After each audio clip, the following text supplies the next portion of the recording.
Bonjour à tous et bienvenue sur Crypto Signal. Pas énormément de news aujourd'hui, donc ce qu'on va faire c'est que on va faire la routine habituelle, à savoir bien sûr technique fondamentale et sentiments sur Bitcoin, Ethereum, ainsi que le Total 3. Allez c'est parti pour l'intro.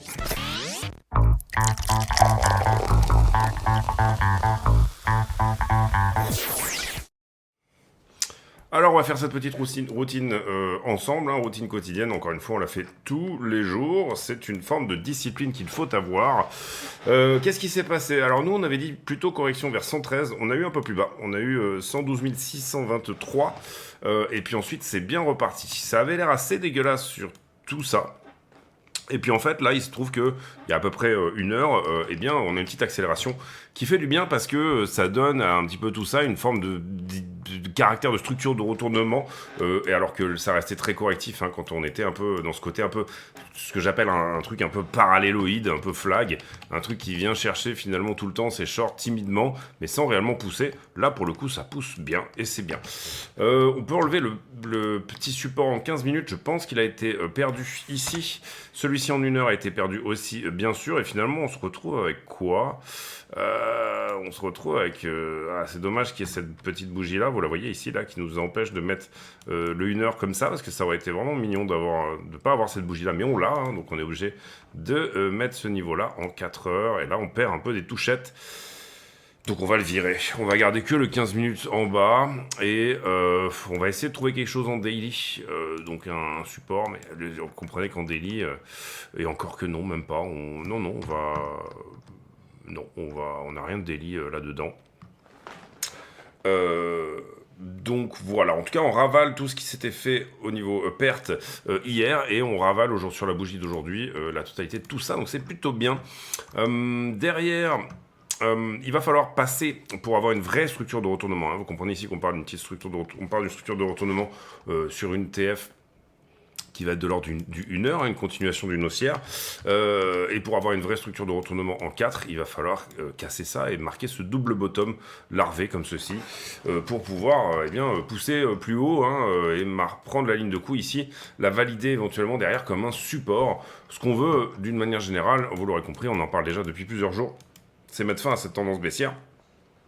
Pour mettre fin à cette tendance baissière, il faut d'abord en casser le momentum.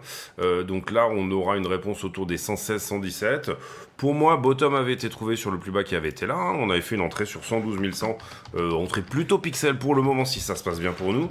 Et puis voilà, prochain signal maintenant, prochain signal haussier, c'est bien sûr d'abord casser la ligne de coup de ce double bottom et ensuite venir casser la distrib qui est ici pour ensuite revenir faire un bisou à la résistance 4 heures qui est là. C'est toute l'idée un peu du trade sur lequel on était. En tout cas, on espère que, parce que moi j'ai un premier TP dans cette zone là, donc c'est bien, ça va dérisquer mon trade si jamais on le prend, donc ça serait plutôt une bonne chose.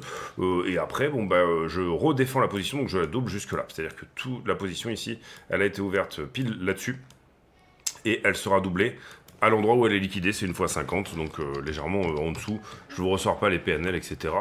On a plein d'entrées, on a plein de runners aussi qui attendent d'aller toucher plutôt les 148 000, c'est l'endroit où il y aura un nouveau gros TP à prendre. 120 en était un et on l'a touché.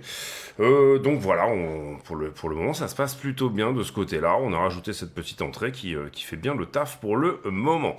Ether contre Bitcoin.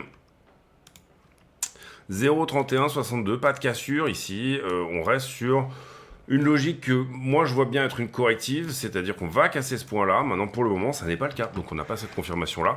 Si jamais on le casse, qu'est-ce que vous aviez? Vous aviez là une flat, A, B, C comme ça, et on est en train de tenir le momentum pour finalement aller casser la résistance qui est ici et faire une réitération de l'impulsion qui était ici à nouveau jusque-là. Je le rappelle, on vise plutôt les 0,53 et si tout va bien 0,80 sur 0,080 sur Ethereum contre Bitcoin. Ici là-dessus, pour le moment, on est toujours dans cette espèce d'élargissement un peu bizarre. Ether se reprend pas mal à partir de 3400 et quelques. Pour le moment, on espère que ce qu'il vient de nous faire ici, c'est impulsion, correction en parallèle ici. Il vient de casser ici la correction et que du coup, on est sur la même chose, c'est-à-dire, encore une fois, on réinvente pas la roue, on dit juste, imaginons qu'on réitère l'impulsion qui était déjà faite juste avant. Ouais, côté un petit peu flag ici, flaggy. Voilà, ce côté un peu paralléloïde, encore une fois. J'aurais peut-être pu... Ouais, c'est un peu, mais... Ouais, voilà, on n'était pas trop mal. Là, il vient de casser, on va tester. Ce qu'on espère, c'est qu'il va nous remettre le couvert en réitérant l'impulsion qui est ici. Hein. On a pas mal de trades également sur Ethereum qui sont en cours. Et ici, on peut éventuellement se dire que on vient de valider un retest pour retourner sur la zone des 4000, qui est la résistance un peu historique du moment. Donc déjà, voilà, pour celui qui avait loupé un peu le train sur Ethereum, cette petite cassure de trend est encourageante. Le petit retest réussi est encourageant. Voilà, on est sur un truc qui est pas moche, somme toute.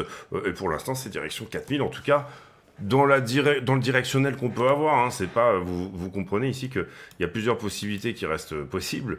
D'abord, une flat, hein, c'est à chaque fois le cas, hein, sur un flag. Quand vous cassez un flag, il y a toujours un petit profit à prendre ici, parce que vous avez le risque de retourner en bas et de faire un truc plutôt à plat. Donc en fait, ça c'était la A, ça c'était la B, puis ça c'était la C. Vous n'êtes pas à l'abri de ça. Et vous n'êtes pas à l'abri également de une structure de retournement quelconque. D'accord, c'est pas parce qu'on a un flag ici qui est cassé et que le flag a globalement des bonnes chances, enfin il a des bonnes statistiques en chartisme qu'on reste dans le directionnel que vous a donné le chartisme. Et c'est pour ça qu'on fait quoi? On a un risk management qui est maîtrisé. On ne rentre pas avec des tailles de position qui sont trop grosses. On ne met jamais en danger son capital de trading, quoi qu'il arrive, ou en tout cas, par exemple, faire une sous-performance de, je sais pas, je dis une bêtise, mais 30%, vous allez mettre des mois à vous en remettre, alors que petit à petit, grappiller des pourcents ici ou là, finalement, c'est beaucoup plus logique, avenant, beaucoup plus préventif, beaucoup plus pérenne. Voilà, la pérennité, on joue la pérennité. On joue pas le coup d'un soir, on joue le mariage, hein, avec... voilà, vous m'avez compris, la métaphore était pas géniale. Ici, peut-être cette petite épaule, tête-épaule, on en avait déjà parlé sur le Total 3, on parle ici de bien sûr toutes les altcoins, sauf Ethereum, Bitcoin et les stablecoins. Un petit tour sur la stablecoin dominance, ça fait un petit moment qu'on n'est pas allé la voir, donc on aura peut-être des signaux là-dedans qui peuvent être intéressants, il me semble qu'elle est là. On va la regarder en 4 heures. Ouais, fin de distribution, petit support ici. J'ai un petit doute sur... Hop, je regarde juste un truc.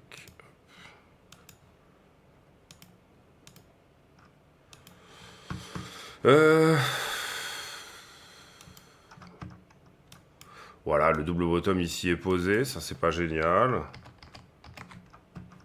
6% de stablecoin dominance. Tendance baissière, hein, sur le fond, c'est ce qu'on veut. Ouais, ce qu'on veut, c'est un repli, hein, qu'elle continue ici, qu'elle retourne à la maison, qu'elle aille par ici, quoi. En gros, sur les 3-4%. Rien de nouveau, hein, pour l'instant. Bon, attention à cette zone de retournement aussi, ici, de ce côté-là. En fait, finalement, je pense ce qu'on voit ici, c'est attention à ça, parce que ça ressemble à un petit retournement sur la stablecoin dominance.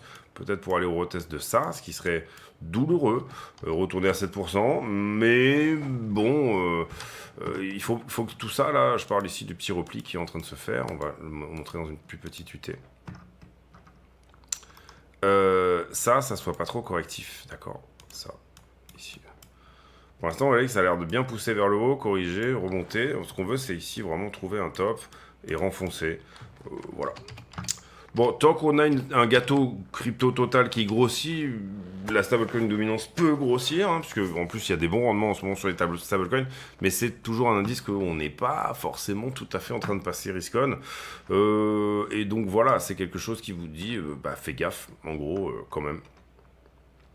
Donc c'est important de le noter. On reviendra sur Bitcoin en fin de vidéo. J'en profite pour vous dire de ne pas hésiter à mettre un like si jamais le contenu vous plaît. C'est super important de le faire. Si vous ne le faites pas, c'est pas que c'est un petit peu du vol, mais voilà, c'est le juste retour, je pense, des choses. Moi, je fais tout absolument gratuitement. Je rappelle que tous les bénéfices de la chaîne sont versés à Mécénat Chirurgie Cardiaque. Je vous partage ma routine, je vous partage mes entrées, toutes ces choses-là, etc. S'il vous plaît, rendez, soyez dans le partage également un petit peu. Et bien tout simplement en essayant de titiller un peu l'algorithme, un petit commentaire, un petit truc d'encouragement. Ça fait toujours du bien. Par rapport à hier, pas retouté grand-chose. Aujourd'hui, nous signons les 80 ans de la première bombe atomique qui a été lancée, bien sûr, sur Hiroshima. Ma lecture, moi, elle est quand même... Voilà, c'est de dire, personne n'a proposé de juger Truman pour crime contre l'humanité quand un mec décide de balancer une bombe sur une ville d'1 million de civils. Ça peut être éventuellement... certaines manières, peut-être intéressant de se poser la question. Je pose la question. C'est bien sûr, l'histoire a été réécrite d'une autre manière. Nous, on nous a appris dans les livres d'histoire que c'était pas très grave parce que d'une certaine manière, ça avait montré au monde ce que ça pouvait faire, hein, cette histoire, et que ça avait peut-être probablement empêché en fait la fin de l'humanité, parce que si tout le monde l'avait eu et qu'on avait commencé à se la mettre sur la gueule sans l'avoir essayé, il y aurait peut-être eu des soucis. Moi, je pose juste la question de dire, c'est quoi un crime de l'humanité, du coup, contre l'humanité? Enfin, en tout cas, quand visiblement il est fait côté américain, il a beaucoup moins d'importance que les autres. Donc voilà, c'est un petit peu ça que je me pose comme question en ce moment. Hein, c'est peut-être. Alors voilà, bien sûr, il y a des gens qui vont répondre parce que c'était nécessaire, mais je demande l'argumentaire. Du coup, je vois pas en quoi c'était nécessaire totalement. Voilà, c'est une manière de voir les choses, encore une fois. Parfois, il faut se mettre un peu dans les godasses des Japonais aussi. Les Japonais ont très vite pardonné parce qu'ils ont eu une forme d'humiliation hein, aussi. Derrière, parce que derrière aussi il y a eu une forme de haine de l'empereur et toutes ces choses-là. On va dire que c'est un petit peu comme la repentance qu'ont pu avoir les Allemands hein, après la Deuxième Guerre mondiale. Par contre aussi, il faut bien voir que les livres d'histoire japonais ont un peu réécrit les choses également de ce côté-là et que d'une autre manière, par exemple, je crois qu'il y avait une étude qui avait été faite au Japon et une partie des Japonais pensaient que c'était les Russes qui avaient, figurez-vous, envoyé la bombe atomique sur eux. Et une partie des Américains également, j'avais vu passer un sondage assez choquant comme ça. Donc ça veut dire que bien sûr, chez les Américains, on n'apprend pas nécessairement ce qui s'est passé dans cette forme d'histoire. Il n'y a pas de repentance. Un petit peu comme nous, hein, sur le décolonialisme, je parle des Français, je parle de toutes ces choses-là, bien sûr, c'est des choses qui sont faites dans la douleur, et ça n'a pas été très bien fait, et dans les livres d'histoire, il n'y a eu aucune repentance, même si, encore une fois, c'est toujours pareil, il y a des choses qui étaient bien dans le colonialisme, entre guillemets, enfin, il y a des choses qu'on a transmises, et puis, il y a des choses qu'on a prises. Aujourd'hui, il y a quand même une certaine forme de néocolonialisme. Je veux dire, on est en train de... les relations qui sont faites vis-à-vis des pays africains sont plutôt pour leur vendre des armes, etc. On est prêt à maintenir un dictateur en place. Il n'y a pas forcément de ce côté-là non plus de fin du colonialisme en réalité. Il a juste pris des formes différentes. Bref, passons là-dessus. C'est encore une fois des billets d'humeur. Donc, c'est pas forcément la peine de s'étaler. Ici, moi j'attendais cette sortie de Novogratz parce que il y a eu, vous le savez, 80 000 BTC qui ont été proposés à la vente par son biais, c'est-à-dire que c'est passé chez Galaxy, ça a été prouvé par Arkham Intelligence et tous les gens qui sourcent un petit peu les ventes, qu'est-ce qui se passe, etc. Et moi j'attendais cette sortie de Novogratz, c'est quelqu'un qui aime bien parler, c'est quelqu'un qui parle à la fin, et Novogratz effectivement nous dit la demande correspondait à l'offre, c'est-à-dire qu'il nous explique que ça y est, cette vente est finalisée. Donc cette épée de Damoclès là, ça y est, elle est passée, cette vente s'est faite OTC, over the counter, et principalement envers Strategy, qui effectivement a demandé cette semaine-là à peu près 3 ou 4 milliards de dollars d'achat, et puis Trump qui a fait effectivement de la grosse demande aussi, on va dire que les deux correspondent à peu près, je dirais, 30 ou 40 000, la moitié de ces 80 000 bitcoins. En termes de demande, c'est pour ça qu'on a dumpé, mais pour moi, voilà, on peut enlever ces 80 000 BTC à la vente, on va dire de la narration qui fait peur un peu. 80 000 BTC, c'est beaucoup, 9 milliards, c'est pas mal. Je rappelle ici mon partenariat avec BingX. Si vous voulez, vous allez sur le Twitter. Ici, regardez dans le Linktree qui est là. Vous aurez tous les liens d'affiliation disponibles.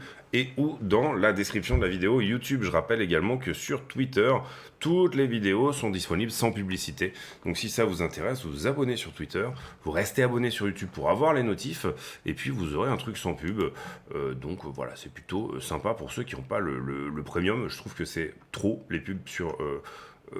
YouTube en ce moment. Donc voilà, je le dis, il n'y a pas de souci avec ça. De toute façon, c'est pas pour ce que YouTube me rapporte que ça change quoi que ce soit. MetaMask veut lancer son propre stablecoin avec Stripe. Intéressant le projet. On fera peut-être d'ailleurs un petit Stripe, c'est du paiement également. Donc ça peut être intéressant effectivement d'avoir une collaboration entre les deux. Ici pour moi c'est un peu du bullshit ce que nous met The Block parce que de ce que j'en ai vu, ou en tout cas j'avais regardé si les tarifs pouvaient impacter, étant donné que beaucoup de mineurs sont aux États-Unis, impacter les tarifs sur les ASICs et en l'occurrence toute la partie vraiment technologique qui vient de Chine n'est pas imputé par les 55% de droits de douane. 55% c'est avec ce qu'il y avait déjà avant, avec ce que Trump leur avait déjà mis dans les dents dans son premier mandat. Donc pour moi il y a ça déjà. La deuxième chose aussi c'est que Bitmain est en train de construire une usine dans le Texas, si je ne me trompe pas, ou en tout cas il y a une volonté de produire directement des machines de minage sur le sol américain, ce qui ferait un mode un peu zéro droit de douane. Donc pour moi ça ne va pas impacter. Les mineurs, vous savez que les mineurs correspondent un petit peu au prix de production du Bitcoin, c'est quelque chose de très important. Et puis surtout, quand ça ne va pas, ils ont énormément de Bitcoin à vendre. Donc du coup, voilà, pour le moment, c'est un petit peu ça l'idée. Je pense pas que ça va impacter les choses. En tout cas, c'est mon avis. Beaucoup de traders qui croient que Bitcoin va aller sous les 100 000 $. C'est vrai qu'il y a pas mal de gens qui commencent à le penser. Je crois que c'est sur Polymarket, c'était 90%, 80% du marché qui pensait qu'on va aller sous 105. Pas sous 100, mais 105, c'était ce que j'avais lu aussi dernièrement. Voilà, personnellement, je le pense pas, mais j'ai aucun problème à dire que c'est tout à fait possible. Et encore une fois, c'est pour ça qu'on a un risk management qui est maîtrisé. On fait pas n'importe quoi. On se prend pas pour Dieu à essayer à tout mettre dans le même sens, etc. Voilà, faites très attention à toutes ces choses-là. Bien évidemment, je ne fais que le rappeler suffisamment. Et à la fin de la vidéo, vous avez tout un tutoriel. C'est vraiment la pierre angulaire. Il y a 5-6 tutos qui sont la pierre angulaire de la chaîne, avec le risk management, les tailles de position, comment vous ouvrez, la price action, mon système de trading à moi. Et personnellement, je pense pas que ça soit le meilleur du monde, mais c'est celui qui me correspond, c'est celui avec lequel je valide mes entrées. Vous pouvez avoir un système de trading où vous jetez une pièce en l'air, je m'en fiche en fait, et peut-être que ça marcherait, et je pense que ça avait été prouvé d'ailleurs avec un singe qui appuyait sur un bouton rouge ou un bouton vert. Tant que vous avez choisi une entrée, on va dire ça comme ça, tant que votre taille de position, elle est correcte, finalement, si le risk management, encore une fois, est bon, si le bankroll, le money management est bon, et bah du coup, vous allez probablement très bien vous en sortir, quoi qu'il. C'est la seule chose qui fonctionne. Gérer vos tailles de position est plus important que d'avoir un tunnel Vegas, un machin, un truc, un super indicateur de VWAP, je sais pas quoi, moyenné par le volume du machin du truc. Faites comme vous voulez par rapport à tout ça. Vraiment, c'est très très simple. Personnellement, moi, j'essaye de petit à petit de supprimer des indicateurs. C'est-à-dire que mon système de trading, il est vraiment sur un directionnel relativement simple. On passe sous la structure, je rentre dans mon UT, et puis derrière, j'essaye de trouver un truc qui est un bon compromis entre ce que me dit la liquidité. La price action, pour moi, est très importante avec les niveaux. Vous avez vu cette temporalité des niveaux que à chaque fois je donne. Ça m'explique aussi dans quel UT je dois rentrer et sur quels critères d'aide à la décision je dois ensuite manager mon trade, parce que j'ai une manière de manager mes trades qui est plutôt passive d'ailleurs, mais d'une certaine manière, il y a quand même une certaine proactivité dans ma routine tous les jours, et il y a quand même, quand je vois que ça va pas, je manage un trade, je peux monter un SL ou je peux couper un trade, ça m'arrive de le faire, mais voilà, de plus en plus, je simplifie énormément les choses. Vous voyez que je regarde pas forcément le RSI, je regarde très très peu de choses, c'est simplement comment bouge le prix, et puis c'est tout en fait, donc voilà. Alors certes, c'est très chargé, vous comprendrez ici que parfois, mais voilà, il y a cette espèce de morphopsychologie aussi. J'ai besoin de voir des formes, personnellement, j'ai besoin de voir des schémas pour pouvoir tout simplement me baser dans un espace décisionnel. On termine sur le reste du fondamental. Ça, c'est fait. On va regarder les liquidations et les liquidités. Et en l'occurrence, on a liquidé 214 millions hier. C'est une journée à peu près normale. Vous voyez que c'est kiff-kiff entre ce qu'on liquide en long et ce qu'on liquide en short. L'action de prix à somme toute était légèrement haussière sur la fin, un peu baissière sur le début. En tout cas, si on regarde sur vraiment 24 heures, on est plutôt haussier. Donc ça souligne peut-être quand même assez peu de short, mais si je ne me trompe pas, sur vraiment 24 heures. Ça, c'est des choses qui sont bien de regarder, c'est-à-dire où est-ce que sont positionnés, bien sûr, les shorts et les longues. Globalement, sur 24 heures, 2 août, 4 août, on est en 4 heures ici, on va mettre en 1 heure. Il est 18h02.